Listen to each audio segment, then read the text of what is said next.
Hello, everyone. This is Isaac from Hunger Smash Fitness. I'm back again with Dr. VanHofwegan. So we're just going to talk more about the mentality and what goes into the ideas, I guess, during surgery. What's kind of going through his head. So, yeah. Anyways, if you want to start off, do you want to start off with pre-op, or do you want to start off with when the patient, when you first meet someone, when they come in complaining of knee pain or something? Sure. Wherever you feel comfortable kind of starting off. And yeah. I think probably the most important thing with regard to orthopedic surgery, it's hard to say what the most important thing is. I had an attending when I was in residency who used to say that there are three really difficult things that you do in orthopedics. The first one is when to operate. Mm-hmm. The second one is not how to operate, but when is enough. And then that leads to the corollary of when to stop. And so the very first thing that you have is the preoperative assessment of a patient, and that's among the most complex interactions that we really have. And people think of orthopedics as being relatively simple, and in some ways it is relatively simple. You can kind of look at x-rays sometimes and you're like, that ain't right. Well, There's something wrong. That thing's broke. Yeah, right. And so we have a reputation within medicine as being the simpletons. And I think Being knife happy. knife happy, and really not very nuanced as far as our diagnostic abilities. And part of that is true, and part of that is deserved. There's historical reasons too, because it used to be that the dumbest people in orthopedics, or dumbest people in medicine, got to be orthopedic surgeons. So there is some warrant to that. But I think I don't think that's true anymore. I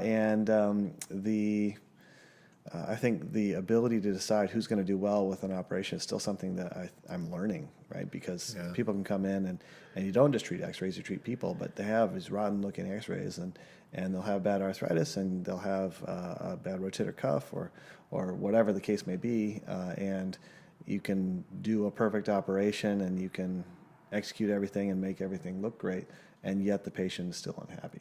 Yeah. So that's setting patient expectations as part of that, figuring out, predicting who's going to do well is I think probably the most difficult, among the more difficult things that you can do. Yeah.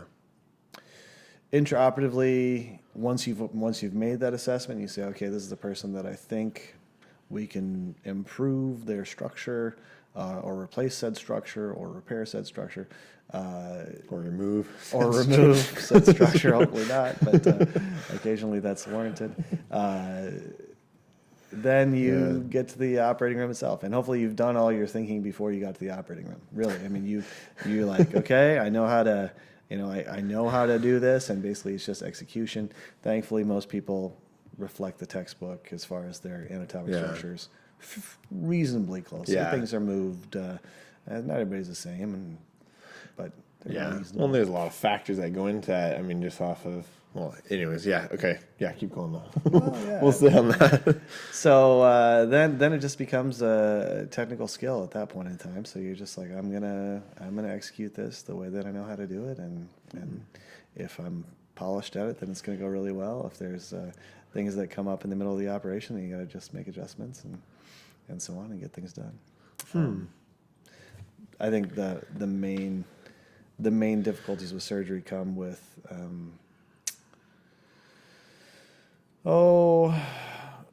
I would say with the quality of the underlying tissues. So if there's, if the patient doesn't have very good bone quality, or if their tendon quality is hard to work with, and then you start, in some cases, it's like trying to put a screw into sand, you're just like, how's that going to hold? It just doesn't hold very well.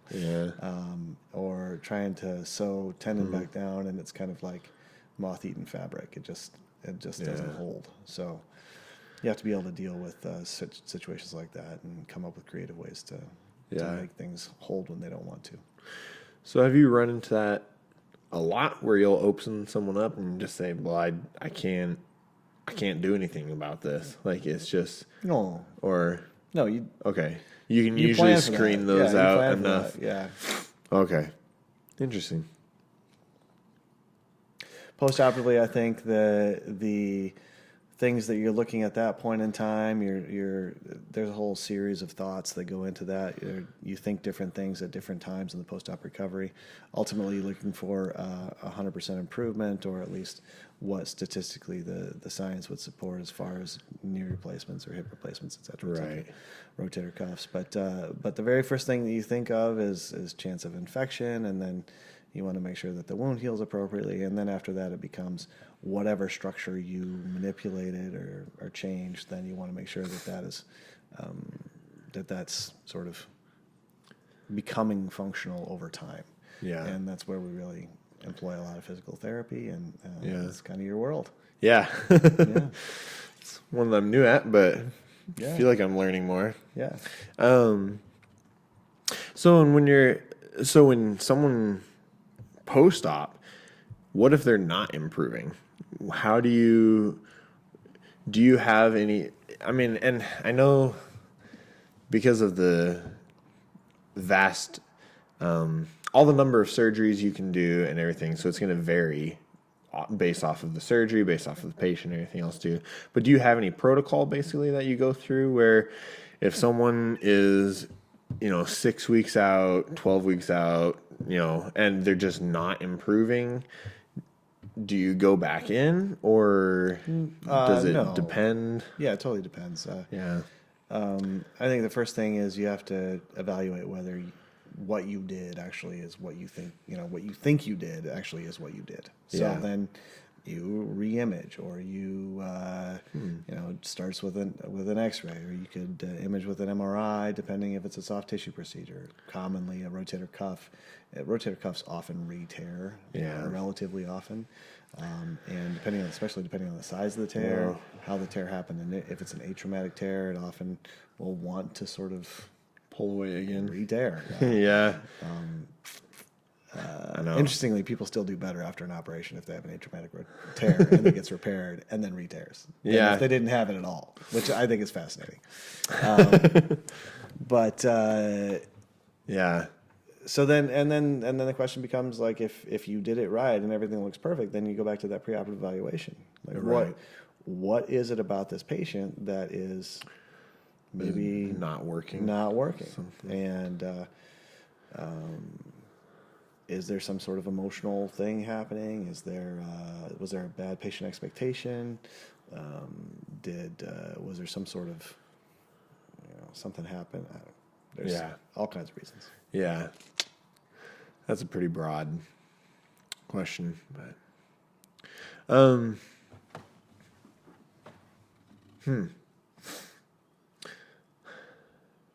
yeah, I was just thinking about the rotator cuffs though, because I know I have a ton of people who, it seems like rotator cuffs, there's two schools with the patients, where there's those who continue to baby it even after it's recovered, where they just don't trust it, or there's that fear of re-tearing it or whatever, and so they're not willing to move forward with it. And then there's the other ones who, as soon as it hurts a little bit less, they want to be out playing golf and doing anything. And you're like, no, you need to stop, because, like you said, you can re-tear it extremely easily. And especially, I've had a couple where it seems like 3 or 4 weeks post-op, and they're like, it feels really good. I'm like, well, you're still on a bunch of drugs. Like, you need to not do that. So, whereas with knees and hips and stuff like that, it seems like it's a little bit more. They're usually more similar. Their rate of progression, I guess, is varies a little bit, but it seems like with shoulders, it's much more dramatic. The mindset, I guess, and maybe that's just the patients that I've had the experience of working with. Well, shoulder surgery hurts Yeah. bad. So I don't I don't fault them for being cautious. And I also don't fault them for being excited that it doesn't hurt as much anymore. So I think those two things, that's where it's really great to have a physical therapist who can be like, okay, let's just slow your roll a little bit, or, hey, we're going to offer you some encouragement. And that is when a team approach becomes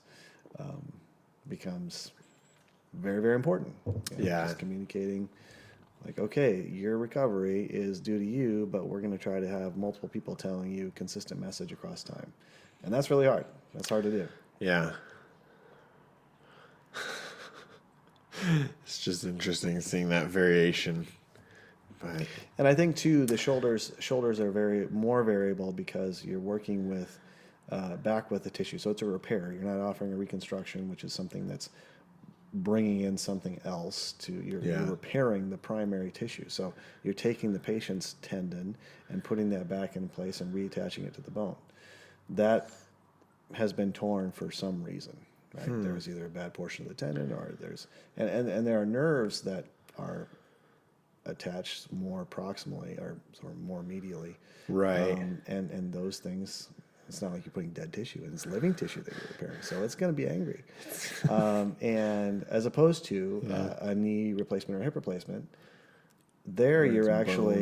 you are taking arthritic bone and joint, joint, arthritic cartilage, and you are imposing your will. You're actually putting a metal foreign piece in that doesn't have nerves attached to it. Right. So you're putting metal and plastic in to replace a joint. And assuming that it takes to the bone, there really should be very little pain associated with it, which is the success associated with a hip replacement, right?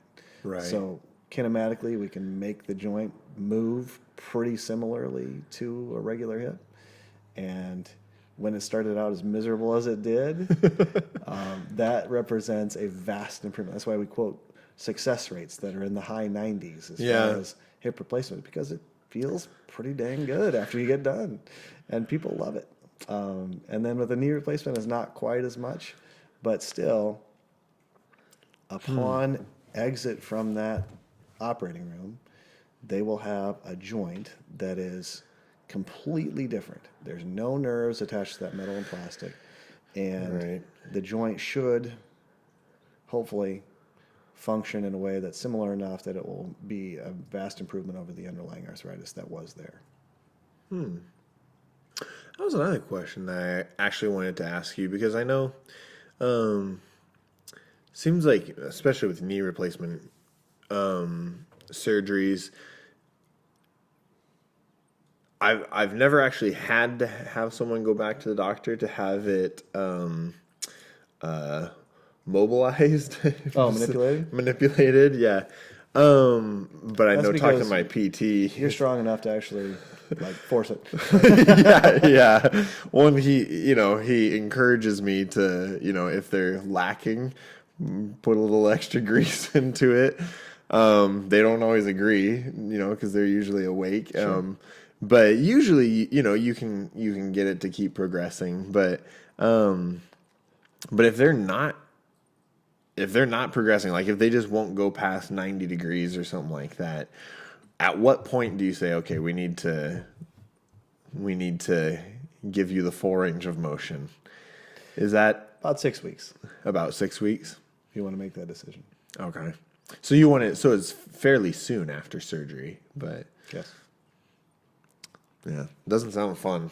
I know Greg's talked about. Doesn't hurt me a bit. Yeah, Sorry, I know, right? Bad. I know Greg's talked about having to send some patients back because it's brutal. They're not progressing. Yeah, for whatever reason, some people just scar up more, and they have a So that's really hard for them to get over, and manipulation can be a good way to break up that scar tissue. Yeah. Do they usually? I mean, because you usually put them under anesthesia, right? Yeah. And then you manipulate it to 120 degrees or what you're shooting for. Are they usually pretty good after that, or? Well, I haven't really it's the asked Greg same. much. Yeah, it's the same processes that are kind of restarting aside from the surgical incision stimulus, and I guess it's a lesser stimulus. Basically, you're just breaking up the Right. scar tissue. You haven't replaced any bone. So, but the same processes are going again within the soft tissues. So they want to restart. So that means that the Yeah. patient has to be really aggressive about doing range of motion afterward and Yeah. trying to maintain whatever. So they're not gains. picking up from 6 weeks then. They're more picking up from like 2 or 3 weeks because the incision's kind of healed. Right. But As far as their post-op recovery timing of things, it resets the clock back a couple of weeks, I would say. yeah. But not all the way. How often do you have to do that? Not very often. Okay. Yeah. Interesting. Yeah. Anything else you want to talk about with mindset of surgery or anything along those lines? I think that pretty well covers the process. I think, Okay. ultimately we just want our patients to get better. So Yeah. that's what we're after. That's a good goal. That's a good goal. I think people goal. can support you in that. Yeah. Awesome. Alrighty. Well, that was a pretty good discussion. Yeah, and if you have any questions or anything like that, you can always feel free to comment below, and we can try and get Dr. VanHofwegan on again at a future point or something to respond to some of those. But anyway, so that's about it for today. So this is Isaac from Hunger Smash Fitness, and this is Dr. VanHofwegan. And just remember to always improve that 1%.